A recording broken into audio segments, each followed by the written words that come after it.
Hi friends, welcome back to my channel. तो friends, आज की जो वीडियो है, इस वीडियो में हम बात करेंगे डीएलएड के बारे में। जी हाँ दोस्तों, आज की इस वीडियो में हम आपको बताएंगे कि डीएलएड क्या होता है, डीएलएड कौन कौन कर सकता है, डीएलएड में एडमिशन कैसे होता है, या डीएलएड अगर आप करेंगे तो उसमें फीस कितना लगती है, डीएलएड करने के बाद आप टीचर कैसे बन सकते हैं। तो फ्रेंड्स, पूरा डिटेल से इस वीडियो में हम आपको बताएंगे डीएलएड के बारे में। तो फ्रेंड्स, अगर आप इस कोर्स को करने की सोच रहे हैं तो आप इस वीडियो को शुरू से लास्ट तक जरूर देखिएगा, बहुत ही इंपॉर्टेंट यह वीडियो है।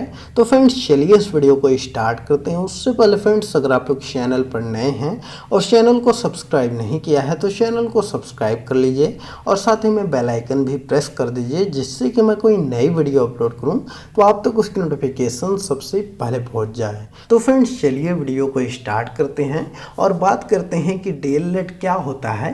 तो फ्रेंड देखिए, जो डीएलएड होता है, अगर आप टीचर बनना चाहते हैं तो इस कोर्स को कर सकते हैं। जी हाँ दोस्तों, अगर आपका ड्रीम है टीचर बनना तो आप इस कोर्स को कर सकते हैं। इसका फुल फॉर्म होता है डिप्लोमा इन एलिमेंट्री एजुकेशन। जी हाँ दोस्तों, इसका फुल फॉर्म होता है डिप्लोमा इन एलिमेंट्री एजुकेशन।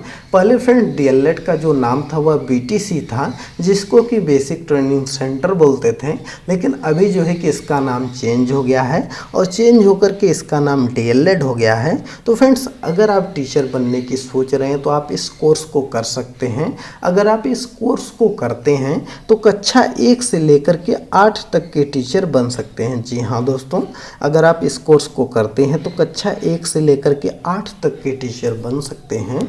तो फ्रेंड्स, चलिए अब हम बात कर लेते हैं कि डीएलएड करने के लिए आपके पास योग्यता कितनी होनी चाहिए। तो फ्रेंड देखिए, अगर हम योग्यता की बात करें तो सबसे पहले आपका ग्रेजुएशन कंप्लीट होना चाहिए। जी हाँ दोस्तों, अगर आप डीएलएड करने की सोच रहे हैं तो सबसे पहले आपका ग्रेजुएशन कंप्लीट होना चाहिए, तभी आप इस कोर्स को कर सकते हैं, अन्यथा आप इस कोर्स को नहीं कर सकते।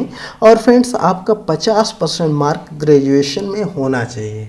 जी हाँ दोस्तों, अगर आप जनरल कैटेगरी के हैं तब आपका 50% मार्क ग्रेजुएशन में होना चाहिए, तभी जो है कि इसमें एडमिशन हो पाएगा, अन्यथा इसमें एडमिशन नहीं होगा। अगर आप ओबीसी एससी एसटी कैटेगरी से आते हैं तब आपका 45% नंबर पर भी एडमिशन हो जाएगा। जी हाँ दोस्तों, अगर आप ओबीसी एससी एसटी कैटेगरी के हैं तब 45% नंबर पर भी आपका एडमिशन हो जाएगा। तो फ्रेंड्स, इस चीज़ का आप ध्यान रखिएगा, क्योंकि बहुत ही इंपॉर्टेंट होता है ग्रेजुएशन के नंबर।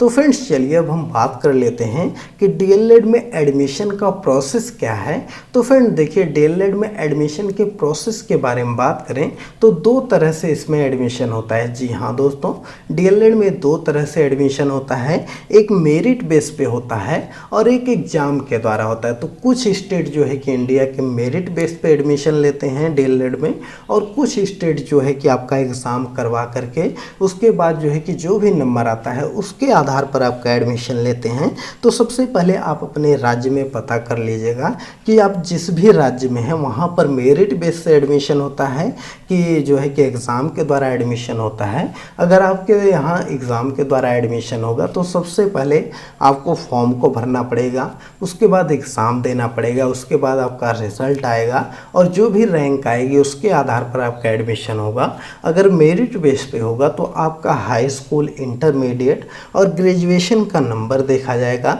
उसमें उसके बाद जो है कि जब आप इन सभी नंबर को भरेंगे तो उसके बाद आपके रैंक आएगी, और अगर आपकी अच्छी खासी रैंक है तो आपको गवर्नमेंट कॉलेज मिल जाएगा, नहीं तो आपको प्राइवेट कॉलेज मिलेगा। तो फ्रेंड्स, इसमें इन 2 तरीके से आपका एडमिशन होता है। और फ्रेंड्स, एक चीज़ आप खास ध्यान रखिएगा कि अगर आपको डीएलएड में एडमिशन कराना है, भले ही प्राइवेट कॉलेज में कराना है, तो सबसे पहले आपका रजिस्ट्रेशन कराना ज़रूरी है। जी हाँ दोस्तों, चाहे आपके राज्य में एग्ज़ाम के द्वारा एडमिशन होता हो या जो है कि मेरिट के द्वारा एडमिशन होता हो, आपका रजिस्ट्रेशन कराना ज़रूरी है, आपको फॉर्म भरना ज़रूरी है। अगर आप फॉर्म नहीं भरे रहेंगे तब आप डीएलएड में एडमिशन नहीं ले सकते। जी हाँ दोस्तों, भले से आप प्राइवेट कॉलेज में जाएंगे एडमिशन लेने, आपका एडमिशन नहीं होगा, बस आपका रजिस्ट्रेशन भरा रहना चाहिए, तभी जो है कि आपका एडमिशन हो पाएगा।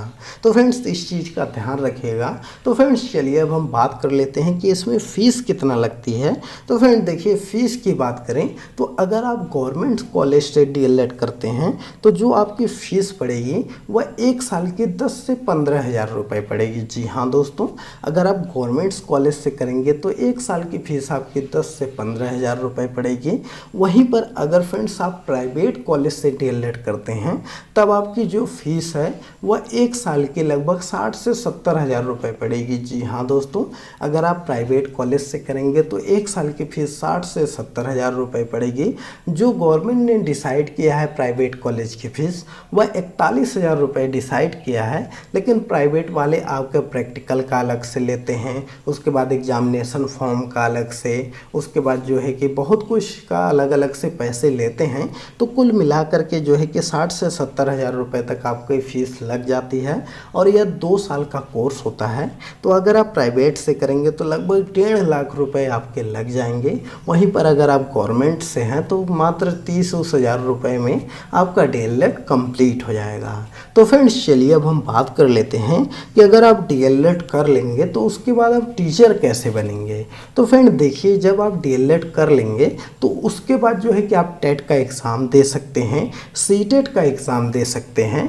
अगर फ्रेंड्स आप डीएलएड करने के बाद टेट के एग्ज़ाम को निकालते हैं तो उसके बाद आपका सुपर टेट वगैरह होता है उसको निकालते हैं तो आपके राज्य के अंतर्गत जो सरकारी विद्यालय आते हैं उसमें जो है कि सरकारी टीचर बनते हैं। जैसे आपके राज्य के जो भी प्राइमरी स्कूल हैं या जूनियर स्कूल हैं उसमें आप टीचर बनते हैं।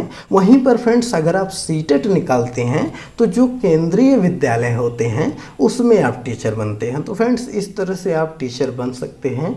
बस आपको डीएलएड करने के बाद टेट देना होगा या सुपर टेट देना होगा और इस एग्ज़ाम को पास करने के बाद आप टीचर बन सकते हैं। तो फ्रेंड्स चलिए इस वीडियो को स्टॉप करते हैं। आई होप कि आपको अच्छे से समझ में आ गया होगा डीएलएड के बारे में। तो फ्रेंड्स चलिए इस वीडियो को स्टॉप